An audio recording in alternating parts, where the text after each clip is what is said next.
Vamos con el tercer domingo de Adviento, aunque no os olvidéis de felicitar a las Lucías, que no se coma la fiesta el domingo.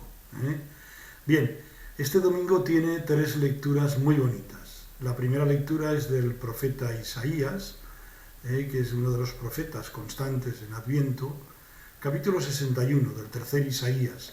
El pueblo de Israel ha vuelto del exilio y entonces el profeta les recuerda al pueblo todo aquello que tienen que vivir en ese momento en el que ya han regresado. Y el texto es muy significativo porque es el texto que le sirve a Jesús en la sinagoga de Nazaret, capítulo 4 del Evangelio de Lucas, para hablar de cuál es la misión del Mesías, del ungido. Y ahí aparece de una manera muy clara. Y luego, a mitad del texto, también aparece una frase recogida en el Magnificat: desbordo de gozo con el Señor. Estamos ante un texto muy significativo y muy bonito. El Salmo responsorial, lo que llamamos el Salmo responsorial, es ni más ni menos que el Magnificat. Se alegra mi espíritu en Dios mi Salvador. Por lo tanto, tenemos alegría en el primer texto y alegría en el Salmo responsorial, que es el Magnificat. Y luego, en la segunda lectura, que es del primer texto del Nuevo Testamento, la primera carta del apóstol San Pablo a los tesalonicenses, tened en cuenta que primero se escribieron las cartas de Pablo y después los evangelios. Ahí nos habla de una manera muy clara, diríamos, de dos cosas. Primero, cómo tenemos que vivir los cristianos en este tiempo hasta la parusía, hasta la segunda llegada del Señor al final de los tiempos.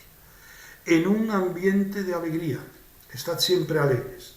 Segundo, en un ambiente de oración y de acción de gracias, viviendo en contacto y en relación con Dios. Y en segundo lugar, discernimiento. Significa, lo expresa de una manera muy clara. Dice así: no apaguéis el espíritu, no despreciéis el don de profecía, sino examinadlo todo y quedaos con lo bueno. Y finalmente el Evangelio de San Juan nos habla directamente de Juan el Bautista, el predecesor.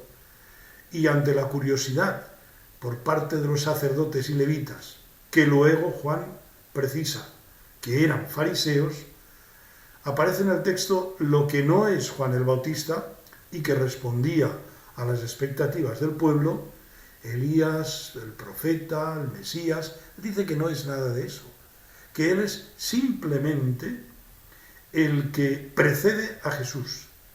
Viene detrás de mí alguien que existía antes que yo y al que no soy digno de desatar la correa de la sandalia.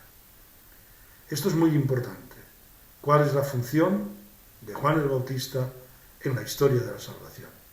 Anunciar para que allanemos el camino del Señor, siendo Él esa voz que grita en el desierto. Y todo esto sucede en Betania, al otro lado del Jordán. Os deseo un buen domingo gaudete, el domingo de la alegría y de la esperanza.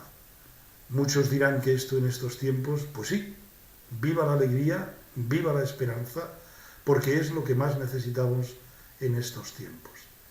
Normalmente los viernes, que sepáis que comentaré las lecturas en plan de que pueda ayudaros a todos para vivir mejor la liturgia del domingo. Un saludo y un abrazo.